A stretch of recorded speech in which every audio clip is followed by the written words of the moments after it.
இப்ப என்னமா 12th வரைக்கும் தமிழ் மீடியம் தான் படிச்சேன். இப்ப திடீர்னு இங்கிலீஷ் மீடியம் படிக்க சொன்னா என்னால எப்படிமா படிக்க முடியும்? அரியர் வேதாமா செய்யும். என்ன சகோ, உனக்கும் தமிழ் தான் பிரச்சனையா? பின்ன என்ன சகோ, +2 வரைக்கும் புக்ல இருந்த தமிழ் இது எங்க போச்சுனே தெரியலையே.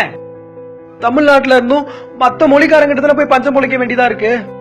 இப்ப கூட இன்டர்வியூல தமிழ்ல கையெழுத்து போட்டங்கிற ஒரே காரணத்தாவே என்ன வெளியே அனுப்பிச்சிட்டாங்க. தமிழ்ல பேசினா சிரிக்க கூட ஆரம்பிச்சிடறாங்க. அப்படி இல்ல சகோ, தமிழ்ன்ற உணர்வு நம்ம எல்லாருக்குள்ளயும் இருக்கு. ஆனா அதை வெளியே சொல்லிக்கத்தானே அசிங்கப்படுறோம். அது மட்டும் இல்ல, இங்கிலீஷ்ல பேசுறதுதான் எல்லாரும் கௌரவமா நினைக்கிறாங்க. வெறும் 26 எழுத்து தெரிஞ்சவங்க கிட்ட 247 எழுத்து தெரிஞ்சவன் தலை குனிஞ்சுதானே போறான். ஆமா சகோ, நம்ம எப்ப தூங்கணுன்றதான் அவன் தான் முடிவு பண்றான்ல. இங்கிலீஷ் நியூ இயர நைட்டு 12 மணி வரைக்கும் முடிச்சிருந்து கேக் வெட்டி கொண்டாடுறோம்.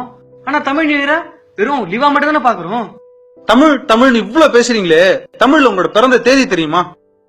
பிறந்த மாசம் தெரியுமா? தெரியாது. ஏன்னா உங்களை பொறுத்த வரைக்கும் முதல் மாசம் சித்திரை இல்லையே, ஜனவரி தானே. ஏன்னா நம்ம கேலண்டர் இங்கிலீஷ்ல தானே இருக்கு. இவ்ளோ ஏன் என் குழந்தைக்கு தமிழ்ல யாழினின்னு பேர் வைக்கணும்னு ஆசைப்பட்டேன். ஆனா எங்க வீட்டுல யாரும் அதை ஒத்துக்கல. மாடர்னா பேர் வைக்கணும்னு சொல்லிட்டு சம்யுக்தான் ஏதோ ஒரு பேர் வச்சிருக்காங்க. ஆனா நான் இன்னமும் அவளை யாழினின்னு தான் கூப்பிட்டு இருக்கேன். என்னோட குழந்தைக்கு தமிழ்னு ஒரு மொழி இருந்ததான்னு கூட தெரியாம போயிரும் போல. இப்பெல்லாம் எங்க தமிழ் படிக்கிறாங்க, எல்லாம் ஹிந்தி ஜெர்மன் பிரெஞ்சுல போயிட்டு இருக்காங்க.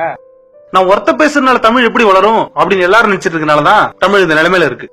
ஆனா இன்னைக்கு இருக்க இளைய சமுதாயம் இத பத்தி பேச ஆரம்பிச்சிட்டாங்க. கண்டிப்பா ஒரு மாற்றம் வரும்னு நான் நம்புறேன். இனிய தமிழ் புத்தாண்டு நல்வாழ்த்துக்கள் சகோ.